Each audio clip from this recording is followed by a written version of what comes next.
नमस्कार, आप देख रहे हैं ITV न्यूज। एक बार फिर बिहार की जो कह सकते हैं कि सरगर्मी है, चुनावी सरगर्मी है, सियासत की सरगर्मी है, वो एक बार फिर परवान चढ़ती हुई नजर आ रही है। क्योंकि जिस तरह से आरजेडी और जिस तरह से बीजेपी ने यहाँ पर एक एक सीट को हासिल किया है, उसने ये तय कर दिया है कि हम भी किसी से कम नहीं और हम जो है आने वाले दिनों में जो बिहार की राजनीति है उसके अंदर अपना बड़ा कमाल कर सकते हैं। ये बीजेपी के एंगल से मैं बात कर रहा हूँ, क्योंकि अमित शाह कुछ दिनों पहले जब बिहार आए थे, उन्होंने कहा था कि आप जो है हमें एक बार पूरा बहुमत दिला दीजिए, उसके बाद हम बिहार की कायाकल्प कर देंगे। यानी कि बिहार का जो पूरे का पूरा जो विकास है उसको हम एक अलग लेवल पे लेकर चले जाएंगे। आपको बता दें कि 2 सीटों पर चुनाव हुए थे, गोपालगंज की सीट और मोकामा की सीट। और इसके अगर दोनों पक्षों की बात करें तो मोकामा में जिस तरह से आरजेडी को जीत दर्ज मिली और उसमें इसके बाद जो अब तक 78 सीटें उनके पास थी, वो अब तकरीबन 79 सीटें हो गई हैं। वहीं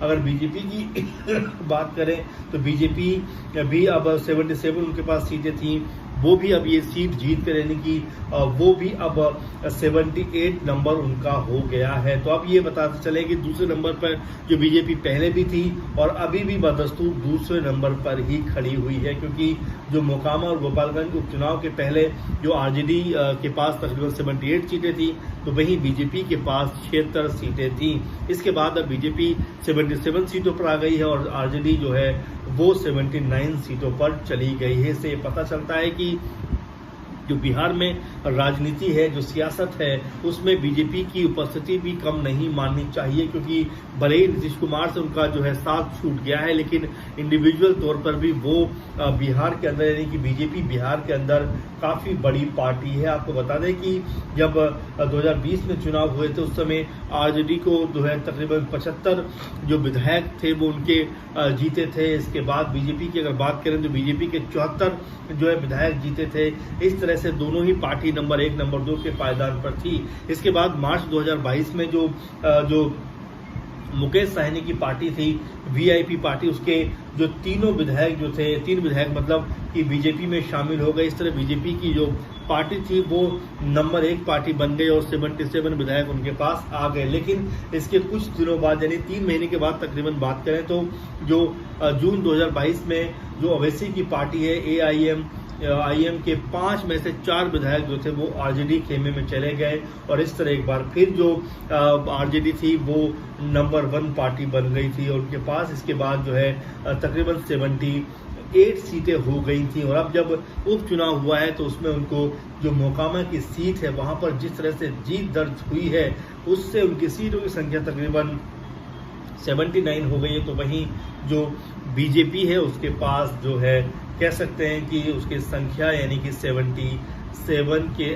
आसपास है, यानी कि 2 सीटों का अंतर अब दोनों पार्टियों के बीच में नजर आ रहा है। जिससे ये भी दिखाई पड़ता है कि भले ही नंबर 1 का जो वो कह सकते हैं कि स्थान है या जगह है वो आरजेडी के पास में है या तेजस्वी यादव के पास में है, लेकिन बीजेपी भी उनसे कतई कम नहीं है। क्योंकि बीजेपी के पास भी यहाँ पर 77 सीटें हैं। जो ये बताता है कि आने वाले चुनावों में, यानी कि जब 2025 में चुनाव होगा, उस समय अगर बीजेपी अपने दम पर भी यहाँ पर चुनाव लड़ती है तो काफी जो है रोचक ये मुकाबला होगा। क्योंकि जिस तरह से आरजेडी के पास जो 79 सीटें हैं और जिस तरह से बीजेपी के पास 77 सीटें हैं, तो यानी कि फासला सिर्फ 2 सीटों का ही है।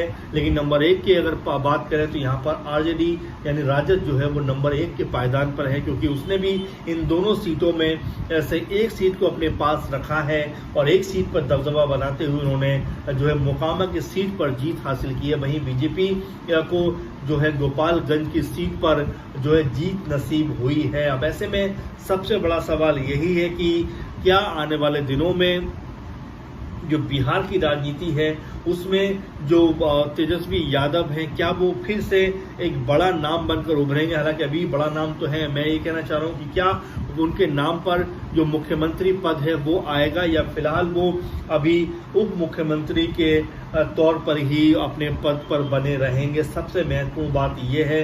तो ऐसे में आने वाले दिनों की राजनीति, जो बिहार की राजनीति है, वो अपने आप में बहुत दिलचस्प होने वाली है। बहुत ज़्यादा उसमें ट्विस्ट एंड टर्न आने वाले हैं, क्योंकि 2014 का भी जो चुनाव है 2024 का जो चुनाव है वो बहुत ज़्यादा करीब है। तो ऐसे में ये जीत जो है वो आरजेडी को भी एक कहीं ना कहीं सांत्वना देगी, तो वहीं बीजेपी की उम्मीदों को भी कहीं ना कहीं एक कह सकते हैं कि एक लेवल पे लेकर जाती हुई नजर आएगी। तो फिलहाल इस कार्यक्रम में इतना ही। आप लगातार देखते रहिए ITV न्यूज़। हम ऐसे महत्वपूर्ण मुद्दों पर आपके लिए प्रोग्राम लेकर आते रहेंगे। नमस्कार।